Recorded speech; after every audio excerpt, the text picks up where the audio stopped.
This is Algebra 2, lesson 32 on page 145. Don't forget to like and subscribe. Just like she said.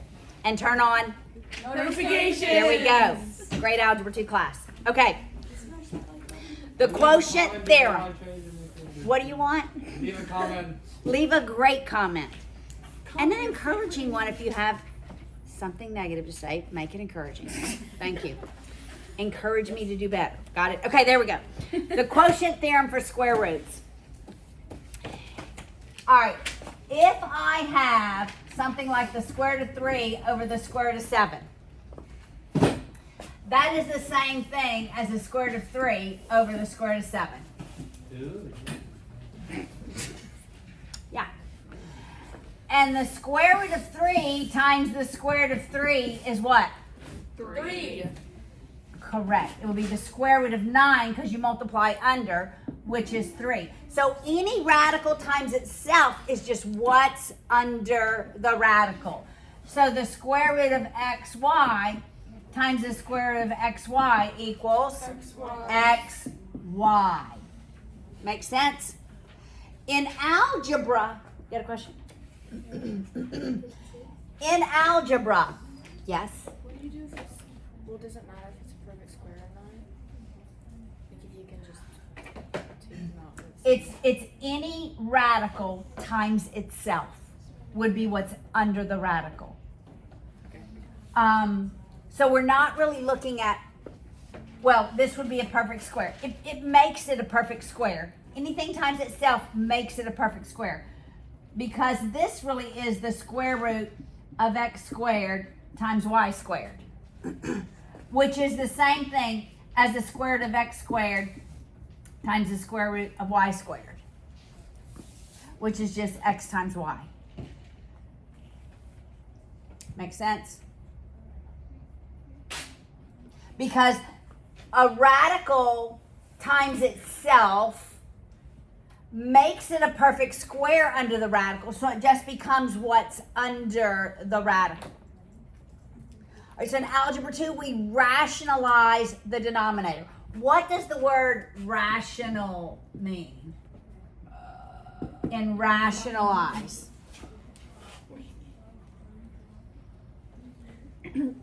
Yes? It's a number that can be written as a fraction. Correct. When you rationalize it, it's a number that can be written as a fraction. So, terminating decimals are rational. Perfect squares are rational. Fractions are rational.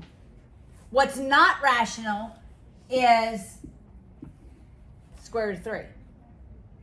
Why? Because it can't be written as a fraction. It cannot be written as a fraction.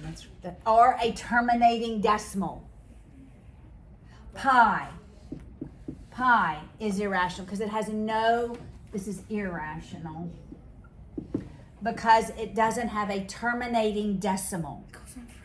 It goes on forever, right? Also, repeat decimals are rational.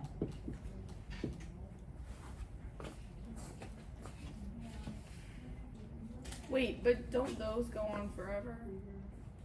Well, we can, what is 0.3 written as a fraction? What is 3 it? over 10. 1/3. Oh. Right? Well, we're going to learn how to write those that are And would not it be 3 known. over 10? That would be No, because it's 3 repeat, right? But 3 repeating is 1/3. If you do 1 divided by 3 in your calculator, just do it. 1 divided by 3? Yeah. Do it. You get 0.3 repeating.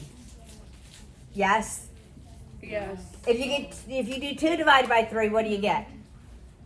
But it doesn't. 0.6 repeating. So, all repeat decimals can be written as a fraction. Well, I'll show you how to do that later on. All right? All right, right now we're in radicals, okay? So, we have irrational denominators, and in algebra, we always rationalize the denominator. Because I have no equal sign, what algebra rule can I apply? Special one. Multiplying by 1, right? What? No equal sign, all I can do is multiply by 1. And since I know if I multiply square root of 7 by square root of 7, it becomes, and that's rational. But I can't just multiply the denominator by square root of 7. Multiply the top. I have to multiply both the numerator and denominator because all I can multiply by is what is 1. Now, when I multiply the numerator, what does that become? Square root of 21. So when we multiply radicals,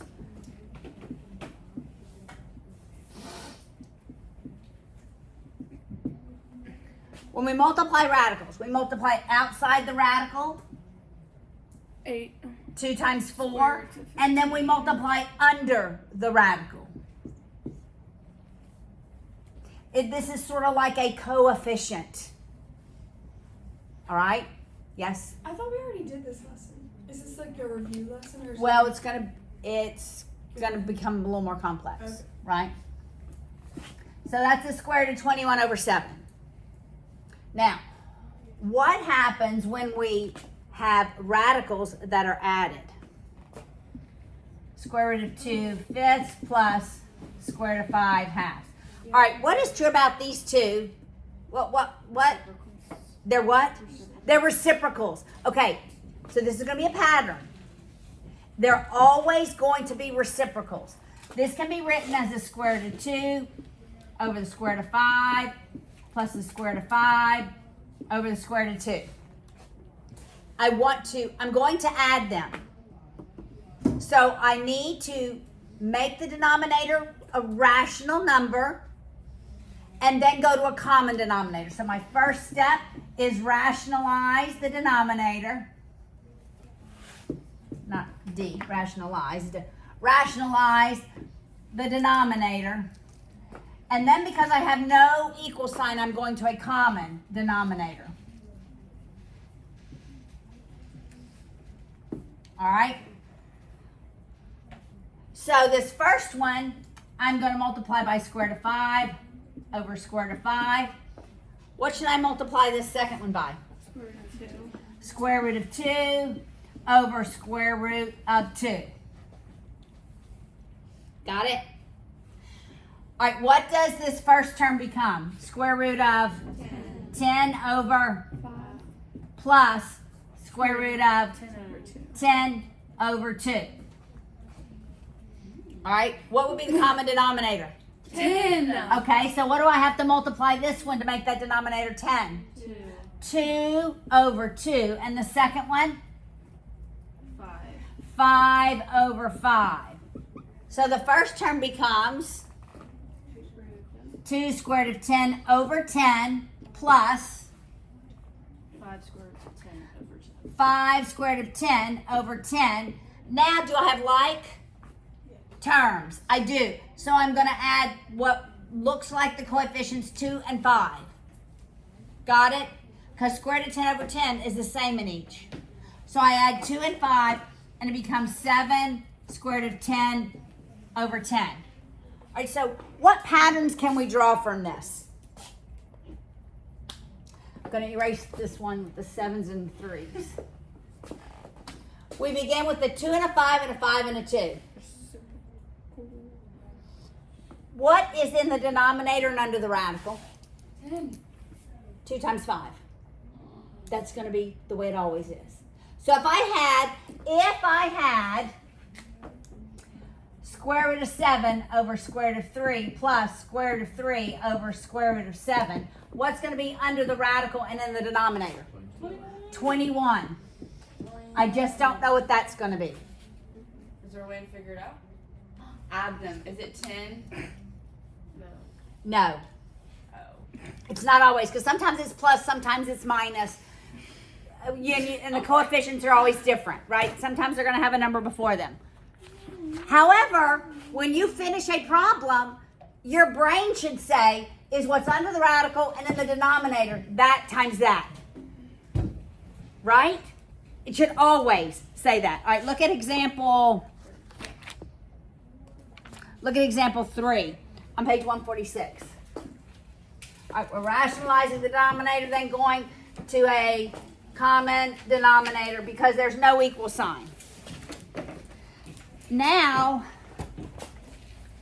we begin with this coefficient, 3 over 7. Is it plus, minus 5 square root of 7 over 3. All right, so what should be under the radical and in the denominator? 21. Everybody agree? Yeah. Got it? All right, so this is going to be 3 square root of 3 over square root of 7. That's how I'm going to write that. Minus 5 square root of 7 over square root of 3. All right, what do I want to multiply the first term by? 37. Square root of 7 over square root of 7. And the second term by? Square root of 3 over square root of 3. What does this first term become? 3? Square root of 27. Square root of 21 over 7 minus? 5 square root of 21 over 3. All right. What do I have to multiply the first term by? 3. 3 over 3. And the second term by? 7 over 7. 7 over 7. All right. I'm multiplying in the numerator the whole numbers, not under the radical. So this becomes 9 square root of 21 over 21 minus, I'm multiplying 7 times 5. So that's 35 square root of 21 over 21. Now this is 9 minus 35. And that's negative, is it 26? Square root 21 over 21.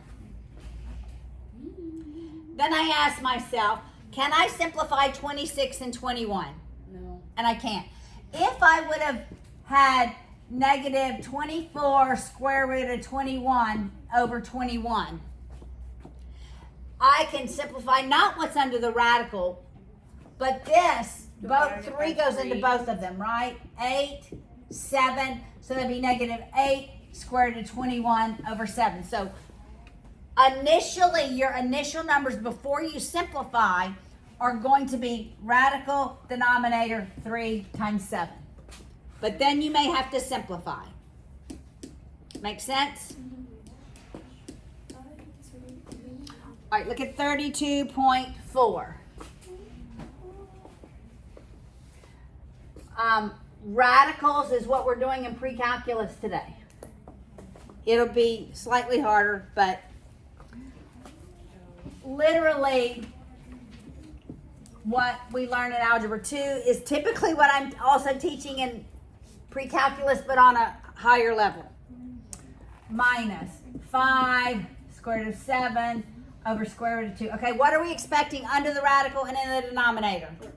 14. So I'm already anticipating that in my mind.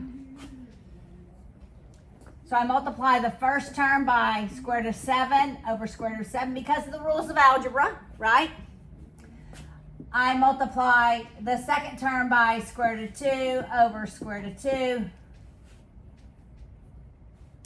This first term becomes 2 square root of 14 over 7 minus 5 square root of 14 over 2. What do I multiply the first term by?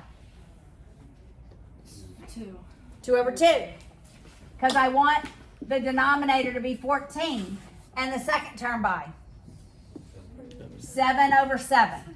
All right, I'm multiplying the 2 times the 2. I almost said 4, which becomes 4 square root of 14 over 14. Okay, your temptation is going to be, oh, this can be simplified. Don't simplify this yet, because we're going to combine them. Minus, because this can be simplified, but we don't want to simplify it. We're going to a common denominator. 5 times 7, 35, square root of 14 over 14. 4 minus 35 is 31, negative 31, square root of 14 over 14. So rationalizing the denominators. Got it? Yep.